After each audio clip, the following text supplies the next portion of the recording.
জনগণকে হত্যা করার নির্দেশ দিয়ে প্রকারান্তরে তিনি তার দলের কর্মীদেরকে জনগণের মুখোমুখি যুদ্ধের ময়দানে নামিয়ে দিয়েছেন, আর তলে তলে নিজে লাগেজ গুছিয়েছেন, নিজের লাগেজ গুছিয়েছেন। এর আগে একমাত্র ছেলে জয়কে পার করেছেন, পুতুলকে আরেক দেশে সেটেল করেছেন, নিজের ভাগনা ভাগ্নি যা ছিল সবকে ভিন দেশে সেটেল করেছেন, নিজের একটা বোন ছিল সেই রেহানাকে দোবগল দাবা করে যা কিছু চুরি চামারি করে আগে তো পাচার করেছেন, অবশিষ্ট যা ছিল 14টা লাগেজের মধ্যে বোঝাই করে হেলিকপ্টার নিয়ে তিনি চম্পট দিয়েছেন।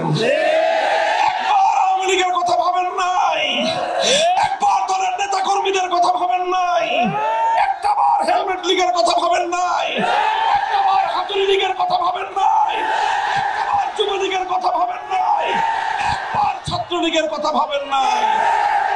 এই ছাত্রলীগ ঐতিহ্যবাহী ছাত্র সংগঠনকে হেলমেট লীগ বানিয়েছিল কে? বলেন কে বানিয়েছিল?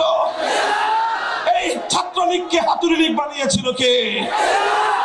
এদেরকে হাতুড়ি লীগ বানিয়ে, এদেরকে হেলমেট লীগ বানিয়ে জনগণের বিরুদ্ধে যুদ্ধে নিয়ে দিয়ে গোটা জনগণের মুখে এদেরকে ফেলে রেখে নিজে নিজের ব্যক্তিগত আর পারিবারিক আখের গুছিয়ে চম্পট দিলেন।